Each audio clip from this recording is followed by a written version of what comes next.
Assalamualaikum warahmatullahi wabarakatuh. Perkenalkan, nama saya Freddy Krasya Kirana. Saya dari Universitas Pasundan, Fakultas Keguruan dan Ilmu Pendidikan, Prodi Pendidikan Pancasila dan Kewarganegaraan. Di sini saya akan menjelaskan tentang partisipasi politik. Yang pertama ada partisipasi politik. Partisipasi berasal dari bahasa Inggris participation, yang berarti pengambilan, pengikutsertaan menurut John M. Eccles dan Hasan Sandi. Nah, partisipasi politik adalah kegiatan warga negara yang bertujuan mempengaruhi pengambilan keputusan politik. Partisipasi politik dilakukan dalam posisinya sebagai warga negara, bukan politikus ataupun pegawai negeri. Sifat partisipasi politik ini adalah sukarela, bukan dimobilisasi oleh negara ataupun partai yang berkuasa. Lalu yang selanjutnya, partisipasi politik merupakan salah satu aspek yang penting dari demokrasi. Asumsi yang mendasari demokrasi yaitu partisipasi. Jadi partisipasi di sini merupakan bagian dari keberlanjutan atau keberlangsungan dari demokrasi sendiri.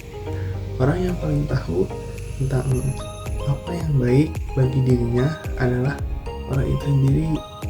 Nah, kegiatan partisipasi ini memengaruhi isi kebijakan umum dan ikut menentukan pembuatan dan pelaksanaan keputusan politik. Jadi, si partisipasi politik ini sangat berpengaruh pada jalannya politik itu sendiri, salah satunya di negara Indonesia ini.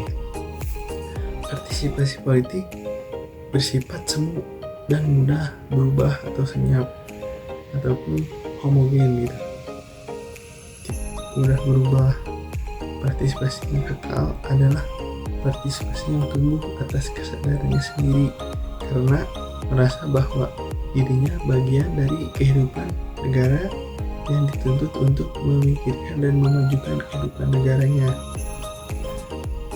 Jadi dapat kita ketahui partisipasi politik sendiri sifatnya bebas, berubah-ubah itu.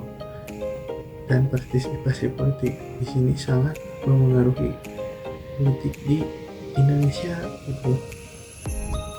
Lalu yang selanjutnya, dapat dipastikan bahwa partisipasi politik lebih dialamatkan pada aktivis masyarakat atau warga negara. Jadi yang saya sebutkan sebelumnya, partisipasi politik ini sangat mempengaruhi kebijakan atau arah politik yang ada di sini atau ada di negara ini.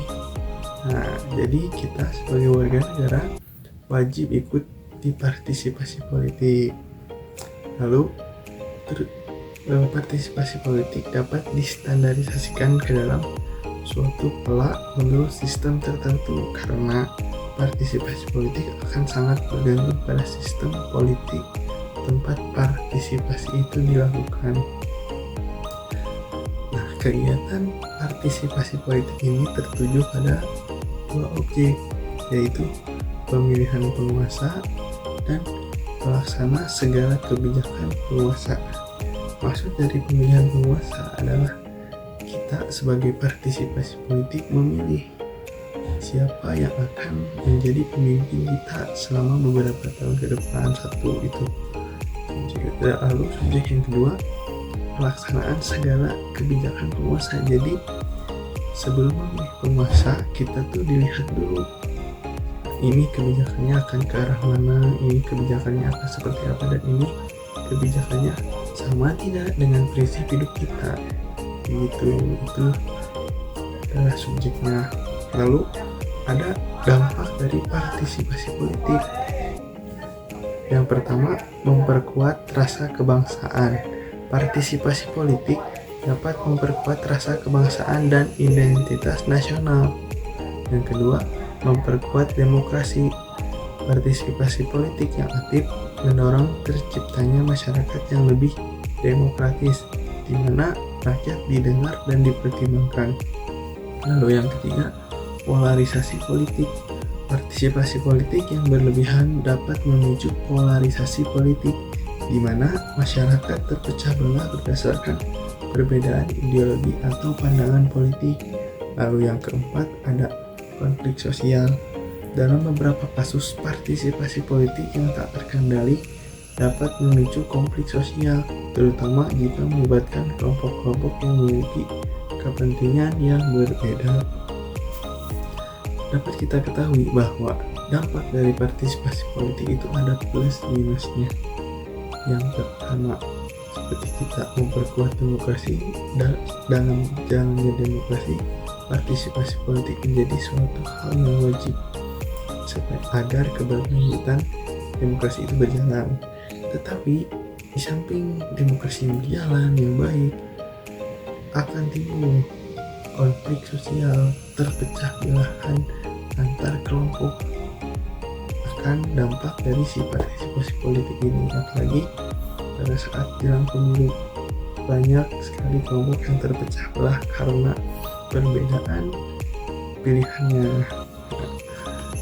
Yang selanjutnya ada landasan partisipasi politik.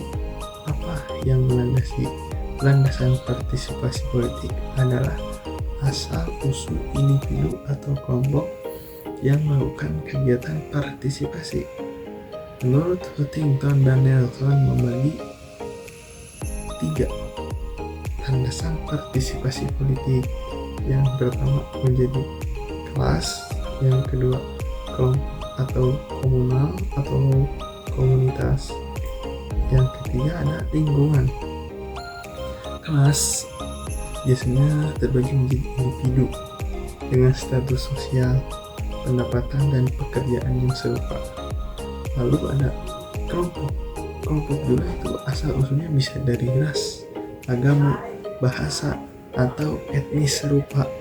Lingkungan yang jarak tempat tinggal atau domisilinya berdekat tanah.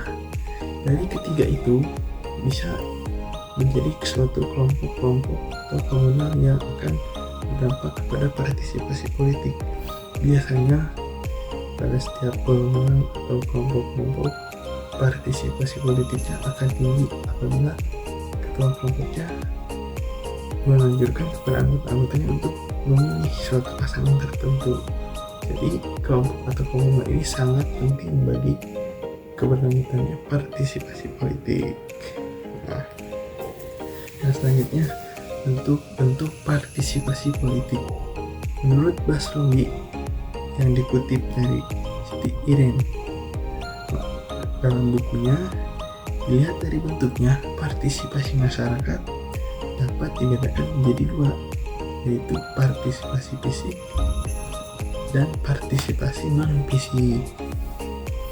Partisipasi fisik adalah partisipasi masyarakat orang tua dalam membentuk, menyelenggarakan usaha-usaha pendidikan seperti mendirikan dan menyelenggarakan usaha sekolah. Jadi partisipasi ini seperti edukasi atau juga seperti gambaran bagaimana kita akan melaksanakan atau akan berpartisipasi kepada kelompok ini. Jadi partisipasi politik ini sangat penting karena untuk mengedukasi para pemilih-pemilih muda atau pemilih yang masih awam. Lalu yang kedua ada partisipasi non fisik. Partisipasi ini mengikut sertakan masyarakat dalam menentukan arah dan pendidikan nasional, dalam menata animo masyarakat untuk menuntut ilmu pengetahuan melalui pendidikan, sehingga pemerintah tidak mengalami kesulitan mengarahkan rakyat untuk bersekolah.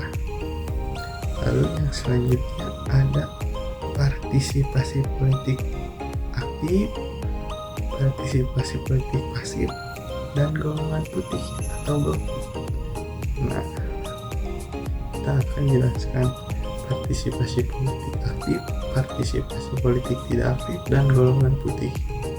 Yang pertama, partisipasi aktif, yaitu berorientasi pada saat proses input dan output. Artinya setiap warga negara secara aktif mengajukan usul mengenai kebijakan publik, mengajukan alternatif kebijakan publik yang berbeda dengan kebijakan pemerintah, mengajukan kritik dan perbaikan untuk meluruskan kebijakan umum, memilih pemimpin dan pemerintahan daerah. Jadi si partisipasi politik aktif ini, kita sebagai warga negara wajib ikut serta dalam pemilihan, mengkritik pemerintah, mengusulkan kebijakan-kebijakan yang memang perlu dalam pemerintah.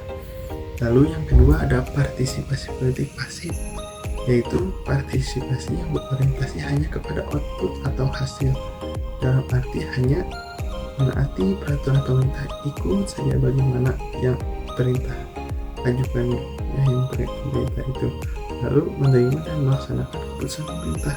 Di sini partisipasi politik hanya ikut saja, tidak ikut mengkritik, tidak ikut mengajukan kebijakan pemerintah, hanya menunggu pada hasilnya saja. Jadi apapun yang akan dilaksanakan oleh pemerintah, dia partisipasi politik pasif akan ikut saja dan menerima. Lalu yang terakhir ada golongan putih, atau yang kita ketahui biasanya adalah golput. Golput ini menganggap dirinya sistem politik yang telah menyimpang dari sesuatu yang dicita-citakan. Jadi si golongan putih ini adalah partisipasi politik yang tidak aktif, tidak pasif. Jadi dia tidak mau gitu akan apa yang dilakukan oleh pemerintah, sudah kurang percaya gitu akan pemerintah. Jadi seolah-olah dia menganggap bahwa semua itu tidak benar, itu tidak ada.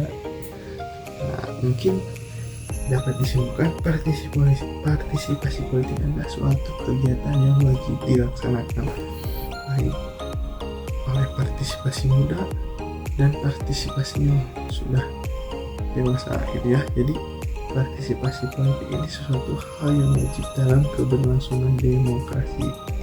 Jadilah partisipasi yang aktif, aktif mengkritik, aktif memilih, aktif mengajukan usul mengenai kebijakan pemerintah selanjutnya.